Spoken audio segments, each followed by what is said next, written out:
सभी को मेरा प्यार भरा नमस्कार। आप सब ठीक होंगे।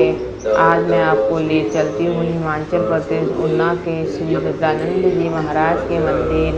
इस मंदिर में 33 कोटि देवी देवता भी विराजमान हैं और इस मंदिर के अंदर अखंड धूना है जो हजारों साल पहले से जले आ रहा है।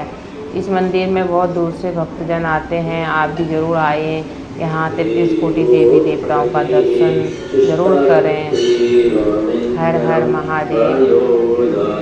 इस मंदिर में जो विभूति है, विभूति भी औषधि का काम करता है। बड़े दूर से भक्तजन आके इस मंदिर से विभूति लेके जाते हैं